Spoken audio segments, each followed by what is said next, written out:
이렇게 화를 내는 큰아들의 사고방식은 바로 선악과 따먹고 하나님의 자리를 차지하여 인간이 정한 선악의 기준, 도덕이라는 그 양심이라는 그 하나님의 율법도 보면 비슷하거든요. 착하게 살아라. 인간의 행동을 기준으로 하는, 나쁘고 좋고 그 기준, 인간의 행함을 근거로 선과 악을 나누고 죄인과 의인을 나누는 인간적인 구분이고, 그 인간적인 관점으로 둘째 탕자와 아버지의 행동을 보니까 이해할 수도 없고 화가 나는 것입니다.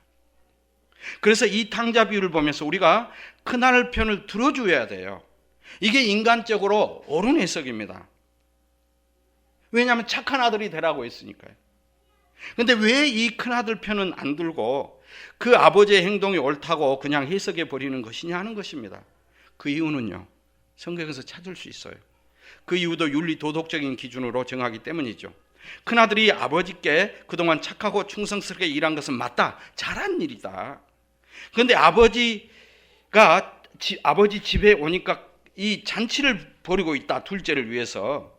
큰아들이 못마땅해서 안 들어가더라, 집에. 아버지가 문 밖까지 나왔다. 큰아들을 권면하면서 들어가자고 한다. 그때 큰아들이 아버지에게 화를 내고 안 들어가더라. 그리고 또 그 둘째 아들에 대해서 뭐라고, 이 아들 성경에 써있죠. 내 동생도 아닙니다. 더 이상 그러면 인간도 아니에요. 당신의 아들을 그려버립니다, 아버지에게. 당신의 아들을 위해서. 그래, 그 탕자인 당신의 아들하고 둘이 잘해보시오, 이 말이에요. 그렇기 때문에 이 큰아들도 이 아버지에게 결국은 잘한 것 같지만, 이 아버지에게 윤리 도덕적으로 보면 큰아들도 문제가 있어. 그러니까 큰아들 편도 못 들어. 이렇게 우리는 해석을 아주 쉽게 합니다. 그러나 그것이 아니라는 것입니다. 이제 예수님께서 큰아들 장자 마지가 폭발하여 화를 내는 그 모습을 통해서 무엇을 또 폭로시키고 있는 줄 보셔야 됩니다.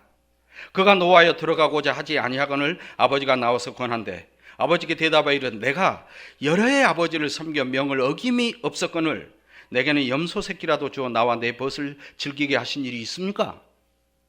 아버지의 살림을 창녀들과 함께 삼켜버린 이 아들, 당신의 아들이 돌아오매 내 동생도 아닌 이를 위하여 살찐 송아지를 잡습니까? 화를 내는 큰아들에게 아버지가 집에 들어가자고 하자 그렇게 그동안 착하고 성실하고 충성됐고 아버지 명이며 예, 아무리 싫은 일도 무조건 해, 아무리 피곤해도 네, 이 말을 했던 아들이 이제 드디어 그의 본성에 깔려있던, 바탕에 깔려있던 그것이 쫙 드러납니다. 깔려있던 것이 드러나요. 흔들어 버리니까.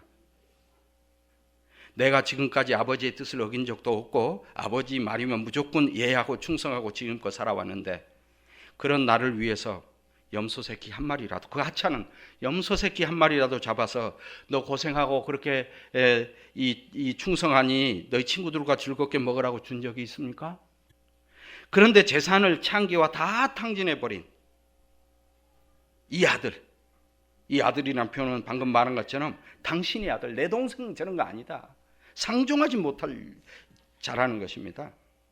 한 통 속인 당신의 아들을 위해서 지금 잔치를 벌이라는 것입니다. 그렇다면 지금까지 아버지에게 충성한 나는 도대체 나는 뭐요? 이 말이에요. 나는 뭐요? 아버지에게. 나는 바보요? 나는 아버지의 소모품이요? 왜 나를 인정해 주지 않는 것입니까? 지금 큰아들의 말은 아버지에게 충성한 나는 뭐냐고 이렇게 따지고 있습니다. 여기서 우리가 알아봐야 될 점은 결국 아버지에게 그동안 충성한 큰아들도 아버지에게 충성한 것이 아니고 자기 자신을 위해서 충성하고 있었다는 것입니다. 자기 자신을 위해서. 그동안 감추어져 있었던 그 큰아들의 본심이 드디어 이 작은아들 잔치 사건을 위해서 이제 수면 위로 올라오는 것입니다. 내가 아버지에게 충성한 것은 아버지가 내게 줄 재산을 아직도 많이 가지고 있고 아버지의 그 칭찬과 인정으로 나는 가치 있는 존재라는 그 나의 자존감을 높여주는 그것 때문이었는데 지금 저 탕자를 잔치 베풀어주고 나한테 지금 해준 것이 뭐가 있습니까 하는 겁니다.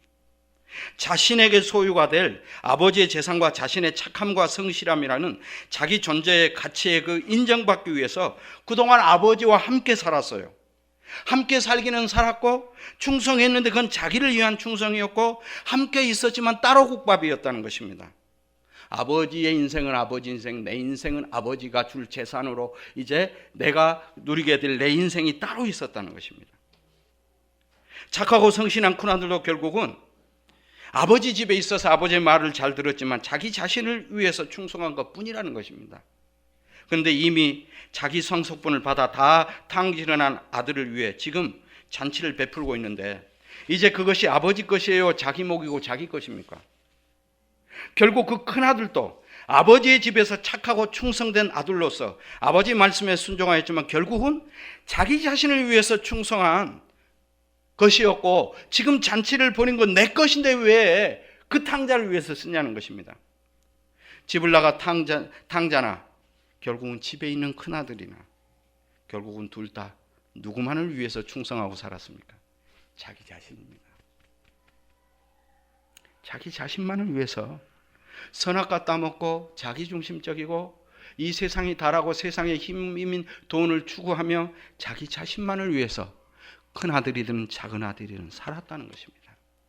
주님께서 이 큰아들 장자 마지를 통해서 누구를 공격하고 있는 줄 아셔야 돼요. 바로 바리새인들입니다. 바리새인은 단순히 바리새인만이 아니에요.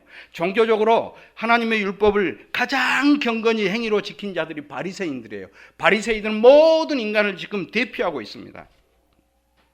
이 바리새인들, 너희들이 스스로 하나님 앞에 장자이고 맏이고 큰아들이라고 생각하면서 하나님의 선택받은 천국 백성이기에 하나님 아버지의 상속은 당연한 것이고 그렇게 주장하고 자랑하지만 그러한 기준은 너희들이 선악과 따먹고 스스로 신의 자리에 앉은 인간의 행위를 기초로 죄인과 의인을 결정하는 바로 잘못된 그런 지옥 백성들의 판단이고 결정일 뿐이라는 것입니다.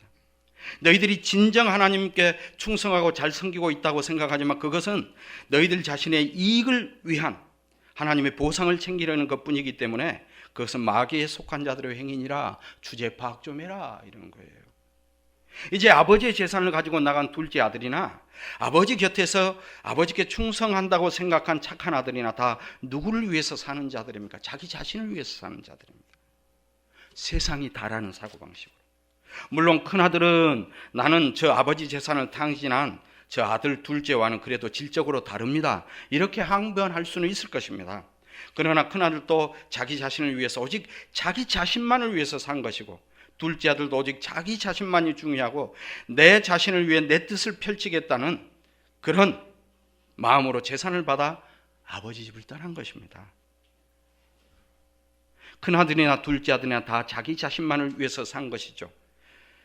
큰아들과 둘째 아들은 결국 자기만을 위한 세상의 힘을 추구하는 그 본성을 가진 쌍둥이였어요. 형님과 동생으로 그렇게 시간 차이를 두고 얼굴도 조금 다르게 태어났을 뿐이지만은 그 본성은 똑같아요. 오늘 우리들도 이 두 아들과 똑같은 쌍둥이에요. 왜 그렇습니까? 선악과 따 먹은 인간에게는 나뿐이고 나만 중요하기 때문이에요. 그들에게 아버지가 있기는 하지만 그 아버지는 자신들의 인생의 전부가 아니고 단지 일부분일 뿐입니다. 나를 위한 일부분, 그 일부분도 자기 자신이라는 그 전부에 도움이 되는 그런 입장에서 일부분으로 존재하는 것입니다. 만일 그 부모가 자기에게 유익을 주는 분이 아니라면 그때부터는 자기를 힘들게 하는 짐처럼 언뜻 생각이 들 것입니다. 이것이 선악과 따먹은 인간의 본성이기 때문에 화를 낼 필요 없어요. 우리가 그러기 때문이죠. 왜 그 아버지께서 둘째에게 미리 달라한 재산을 주어서 보낸 그 이유를 알겠습니까? 너는 선악과 따먹은 죄인으로서 너만을 위해서 세상의 힘인 돈을 위해서 그러는 스스로 도무지 벗어날 수 없는 지옥 백성의 모습인 것을 낱낱이 보고 오라는 것입니다. 필연적으로 이렇게 가야 됩니다. 택한 자들은. 그리고 자기 스스로 노력으로 힘으로는 그 죄 가운데서 벗어날 수도 없는 무익한 자라는 것을 깨닫게 하기 위해서 하나님 아버지의 필연적인 조치예요. 하나님의 천국 백성들은 이 과정을 거쳐야 되는 것입니다. 그리고 큰아들을 통해서는 하나님의 율법을 따라 착하고 충성된다고 하는 그 바리새인들, 착하게 살면 복받고 천국 가고 좋은 곳 가고, 악하게 살면 나쁜 곳 가고 벌받고, 이런 인간의 사고방식, 인간의 행위를 근거로 이런 사고방식, 그리고 인간의 윤리와 도덕과 같은 행위의 기준으로 의인과 죄인을 구분하고 천국과 지옥을 결정하는 그런 인간적인 판단은 다 틀린 것이라는 것입니다. 그러면서 의인과 죄인으로 구분하는 분은 오직 예수님이시고, 의인과 죄인으로 구분하는 그 기준도 예수님의 십자가의 피밖에 없음을 이야기합니다. 인간은 인간의 행위를 기초로 선과 악, 의인과 죄인을 구분하지만 하나님은 예수님의 행위를 기초로, 예수님의 십자가의 피를 기초로 의인과 악인을 결정하고 천국과 지옥을 결정하는 것입니다. 그러면서 의인과 죄인으로 구분하는 분은 오직 예수님뿐이고, 의인과 죄인으로 구분하는 그 기준도 십자가의 피밖에 없음을 이야기합니다. 그래서 택한 자는 예수 그리스도의 전적인 선택에 의해서, 주님의 행함에 의해서, 우리의 행위를 기초로 평가받는 것이 아니고 주님의 행함을 기초로 천국 백성이 되는 것입니다. 오늘 이 주님의 말씀이 머리가 아닌 온몸으로 이해가 되신다면 그것은 우리가 이해한 것이 아니고 이미 주님의 십자가의 피를 우리에게 적용시키러 오신 주의 영인 성령이 오셔서 일하시는 결과입니다. 그렇다면 우리는 우리의 행함 때문에요. 때때로 기뻐하고 때때로 슬퍼하고 때때로 즐거워하고 때때로 우울하고, 우리 눈에 보이는 것 때문에 때때로 감사했다가 때때로 분노하고, 이런 자들 아닙니까? 왜 그렇습니까? 내 인생은 내 것이고 내가 책임져야 한다는 것 때문에 그렇습니다.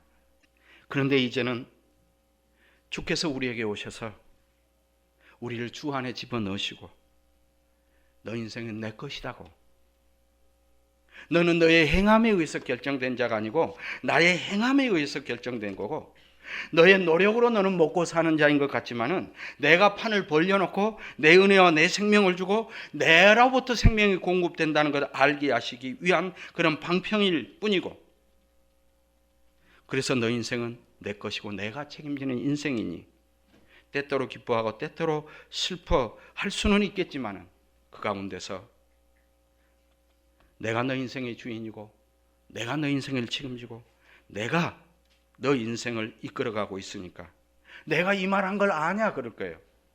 주 안에서 항상 기뻐하라. 주 안에서 항상 감사하라. 주 안에서라는 말은 여러분들 그냥 내가 주님을 붙들고 그래요 내가 주님 안에 있으니 내가 열심히 기뻐하고 할게요 이런 말이 아니고, 주 안에서, 주 안으로 들어가면 누가 이 주인공이라는 겁니까? 주님이. 주 안으로 집어 들어와 보세요. 예를 들었어요. 우리가 누구를 내 품에 탁 집어넣어 버렸어요. 지가 마음대로 살 수 있습니까? 내가 가는 데 가야 돼요. 내가 먹은 거 지도 조금 공급받아야 돼요. 내가 즐거우면 지도 즐거운 거예요. 주 안에 들어갔다는 것은 주인이 우리 인생의 전부이고 주님이 이끌고 주님이 책임진다는 것입니다.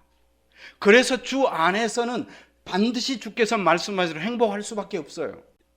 그래서 우리는 우리 뜻대로 안 될 때 화가 막 나잖아요. 그럼 여러분 이런 생각을 해요. 옛날 같으면. 그 옛날 같은 것도 두 개예요.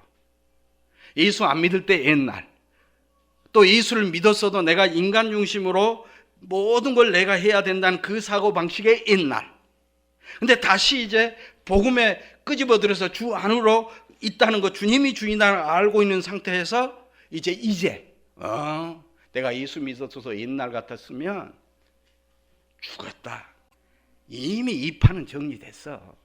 그런데 그때 십자가의 복음이 와서 너가 뭐 그런 처지나 되냐? 너가 너 인생 주인 아니다니까? 내가 인도하고 있다니까?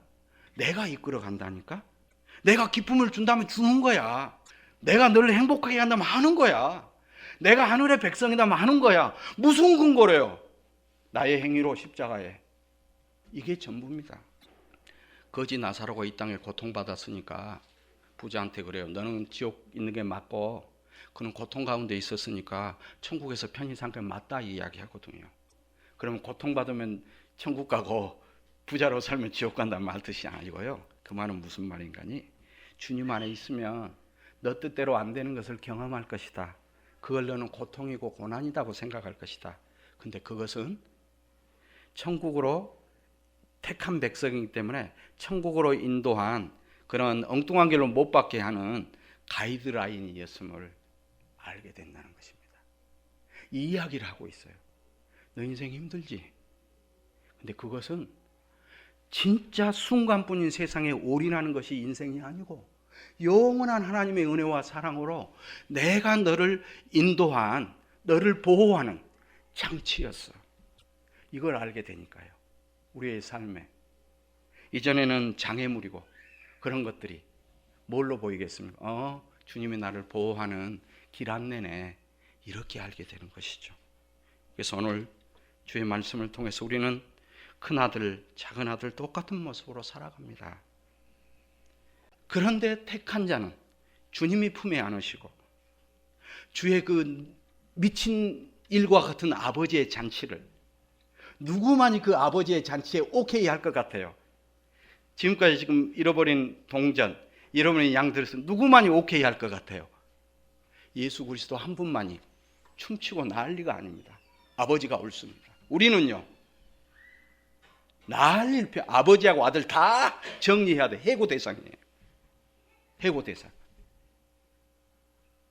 그래서 그 예수의 사랑으로 우리가 이제 그 본성을 가지고 있는데 그분이 탁 집어넣어가지고 너 내 안에 있어. 내가 책임지고 내가 인도하고 내가 기쁨 주고 내가 다 할 거야. 이 세상에 어떤 악한 자라도 뭐 악한 귀신일지라도 나 이긴 자 봤냐?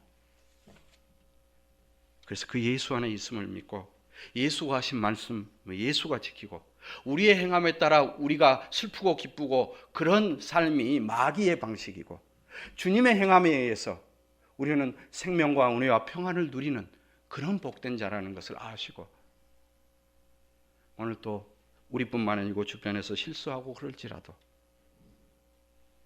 주님이 복주기 위함이네. 주님 안에 있음을 알게 하기 위함이네.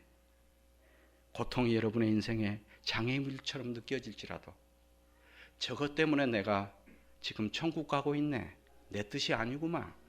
아시고 주님이 주신 기쁨과 은혜를 누리며 또 한 주간에도 주님이 주시는 그 소망을 누리면서 하루하루 현실을 누구보다 감사하고 누구보다 주 안에서 기뻐하는 그런 복된 삶을 살게 되시기를 주님의 이름으로 축원합니다.